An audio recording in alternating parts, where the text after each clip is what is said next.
Hi guys, welcome to NYC. Well, we're in that interesting period between Christmas and New Year's, and hence the red and green. Although we didn't really plan that. Basically, it's a Sunday night, as we are known to go out on Sunday nights. But we're looking for something fun to do. Laura just got back from Charleston yesterday, so I've been cooped up basically for the last couple of weeks, not doing anything. So I'm excited to go out and get a drink. I've been wanting to go out and get a cocktail for a while now. And yeah, we're going to Sugar East, which the main reason why we're going there, to be honest, is because it's only 15 minutes from our apartment and it's kind of a rainy night out tonight, so we wanted to go somewhere nearby. But despite that, it does look like it's gonna be really good. It's a cool speakeasy. They have the cocktails all look really interesting, and they have some small bites there too. So we might give some of those a try. It's basically right across the on the other side of the Queensboro Bridge. So it's one stop on the subway and a little walking, and we'll be there in no time. Catch you there. And thanks to the power of editing, we'll see you there in much less time, right on the other side of this intro.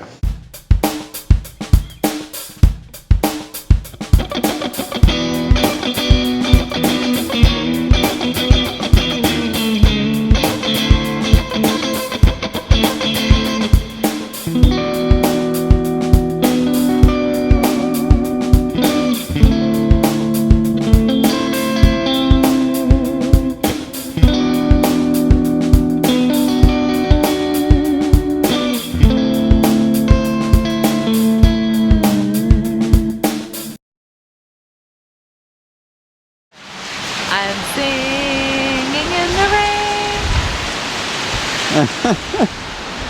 That's all.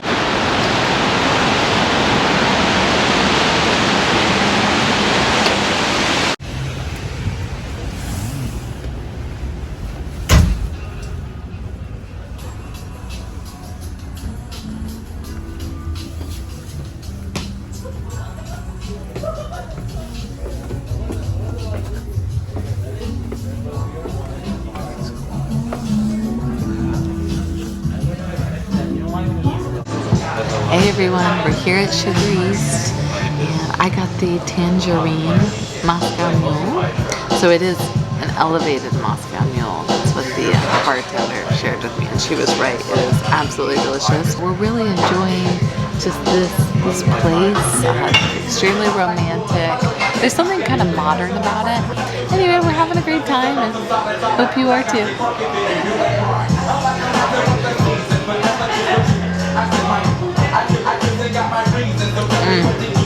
That is one elevated Moscow Mule.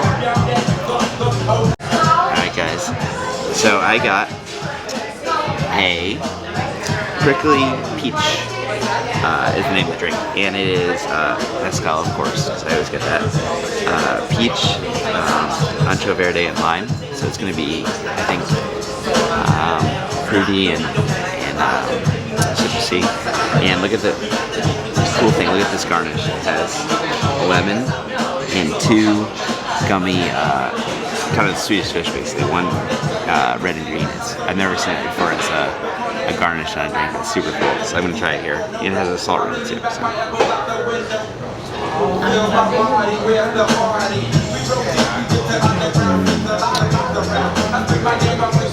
It's good. You get smoke up front, a little bit of the smoke, not too much, followed by the peach flavor. Then you get a lot of lime as you're towards the end, and then an aftertaste of both peach and lime together. So it's a really kind of complex drink, even though there's not that much in it. It kind of evolves as you sip it. Really good, super good. Glad I got it.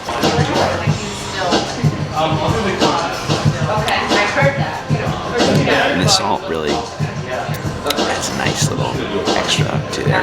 The citrus with the salt is always a good combination. It's almost kind of reminds me of a mojito with the lime, but you get that peach flavor too, which is really unique. So yeah, I really like it. It's good because this is I think one of 8 places in New York City that still have one of 8 remaining places in New York City that you could still smoke inside.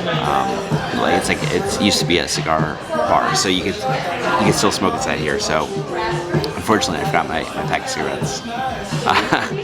Well, not that I really smoke, but I'm tempted because this place is so cool. They have a large ashtray here, so maybe I'll smoke just for tonight.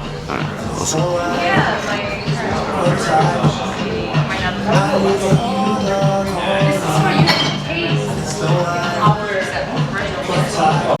So Mike really wanted truffle fries, so we have them. They are here, they've arrived, we're ready to dig in. Oh, I love truffle.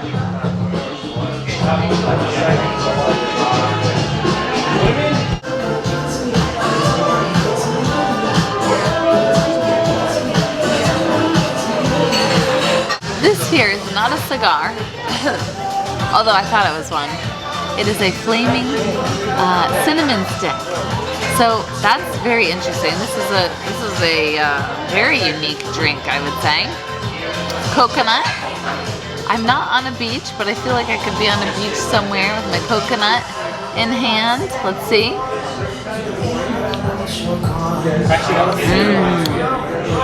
Very strong.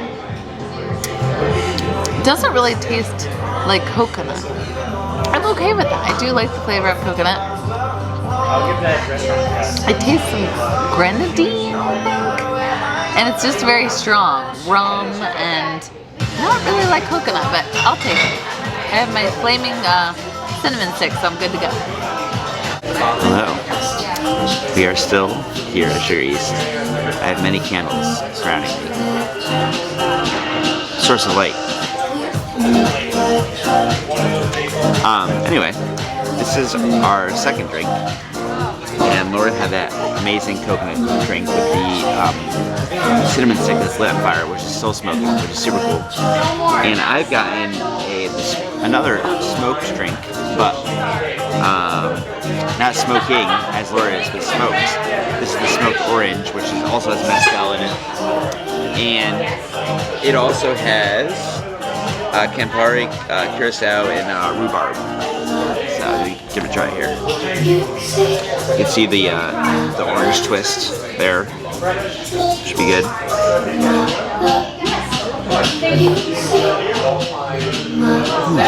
Yeah, it's good. It's strong.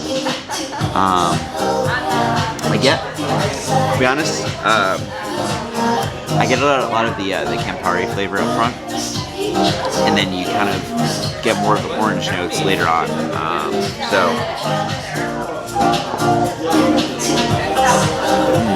Yeah, definitely not a Campari up front.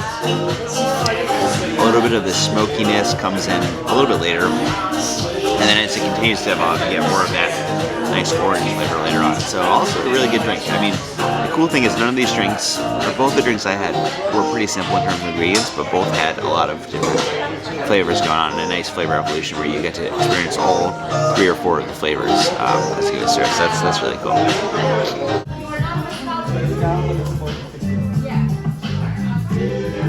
All right. Well, it was a great night. We ended up staying a bit longer than we planned. Big surprise there. We planned on leaving by 11, and it is now 1:20. I mean, the problem is when we go to these places, they have a really cool vibe, and we just end up kind of like it gets us out of the apartment. It gets us to a place where there's not really any distractions. We're not really looking at our phones. We don't have laptops. We don't have TV. And we're just sitting and talking. And so that we end up having pretty good conversations about all kinds of topics. So usually when we start doing that, we end up staying and enjoying it. We each had 2 drinks, so it's not like we were drinking up a storm. But enjoyed them, sipped them. We also got some truffle fries, which are incredible. They have some small bites there, and we figured we'd try them. And the truffle fries are unlike any truffle fries I've ever had. They're really big, like slices of potato. They're not like the little thin fries, and they actually stack them up kind of like Jenga in a grid. So you kind of take one off and dip it in mayo, and that was really good. The place is really cool. It's has a great vibe. It's in there is a small sign outside. So again, this is one of the quasi speakeasies. I would say it's not like a figure 19 where it's hidden in an art gallery.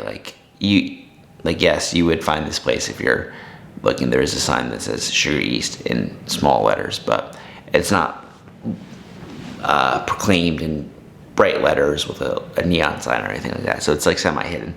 And you also do go in, you have to go down the staircase. So it's kind of hidden in the basement. And the cool thing is, it's a beautiful bar. And the cool thing is there's some small windows along the top. So as you're sitting drinking, you could look out and see people walking by on the street from the basement where you're at. It was great for tonight because it's a kind of a cold, rainy night out in December. So it was great to seek solace in this dark, romantic kind of hideaway bar. Laura may or may not join. She's currently brushing her teeth. I'm glad we went on this Sunday night because we got to fully enjoy it. Sit in a booth. There weren't that many people there. Talk, enjoy, really enjoy the vibe without being packed in, without having to shout. So I almost think, based on that experience, that maybe it's worth giving Apotheke another shot because it was a cool place. And I feel like we also didn't get to fully enjoy it because it was so packed in. So a lot of these places that are like speakeasies, but they don't have hard limits on how many people they let in, it's almost best going on an off night to get that more of that kind of intimate experience versus going on a Friday or Saturday night where you're just going to be packed in like sardines. It's a good place to go with a bunch of people as long as you're on an off night. They have booths, 4 or 5 booths that hold probably like 8 people, so you could go with a big group of people and hang out. I really enjoyed the little cubbies at the end. So there was this wall. There was this wall of cubbies with goodies. And so some of the cubbies were open and some were locked. And so you had to figure out which ones were open, which ones were locked. And it really felt like you were back in elementary school. You had your little cubby that you could either open or it was unavailable.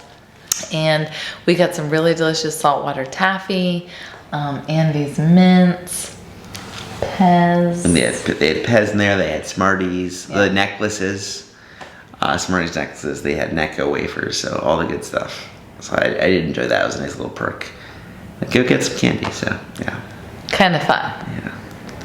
So, all right, we're gonna head to bed now because it is Sunday night and it is almost 1:30. So we may regret this tomorrow, but tonight at least we have to say that we definitely enjoyed it. Definitely. All right, guys. Sayonara. Have a good night.